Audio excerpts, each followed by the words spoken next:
एक जवान व्यक्ति अपनी आदतों से बहुत परेशान था। उसकी बुरी आदतों की वजह से उसका जीवन एकदम अस्त व्यस्त हो रखा था। वह अपने समय की बिल्कुल भी कद्र नहीं करता था। बस फालतू के कामों में पूरा दिन यूं ही बर्बाद कर देता।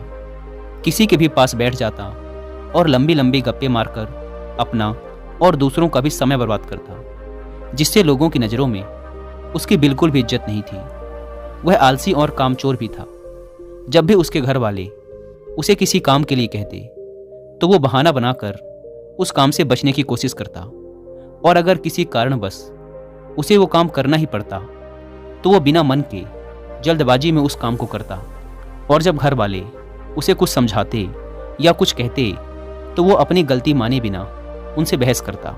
वह हमेशा ही महत्वपूर्ण कामों और फैसलों को कल पर टाल देता और हर तरह की जिम्मेदारी से बचने की कोशिश करता। उसे लगता कि अगर मैं दोस्तों के साथ गप्पे मारूंगा तो मुझे खुशी मिलेगी, अगर मैं पूरे दिन आराम से घर में पड़ा रहूंगा तो मुझे खुशी मिलेगी, अगर मैं अपने ऊपर किसी भी प्रकार की जिम्मेदारी नहीं लूंगा और खाली रहूंगा तो शायद खुशी मिलेगी, अगर मैं सुबह देर तक सोता रहूंगा तो मुझे खुशी मिलेगी। उसने ये सब करके देख लिया। उसे थोड़ी देर के लिए तो खुशी मिलती, लेकिन फिर उसे पश्चाताप होने लगता। वह अपना समय बर्बाद करने के लिए खुद को कोसने लगता।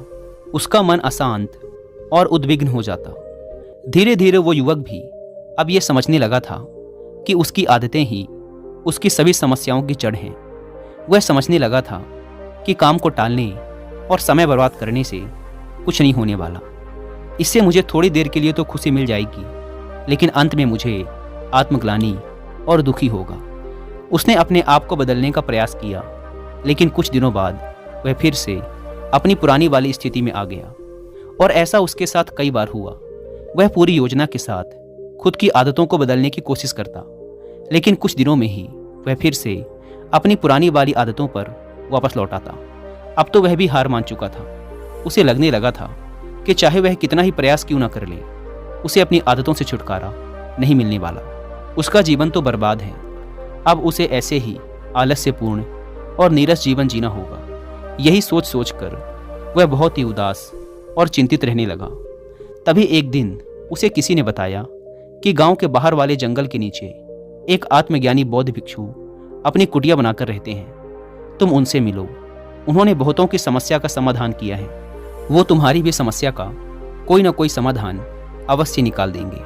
हालांकि उस युवक को भरोसा तो नहीं हुआ, लेकिन वो फिर भी अगले दिन उस बौद्ध भिक्षु की कुटिया में पहुंच गया। वहां पहुंचते ही उसे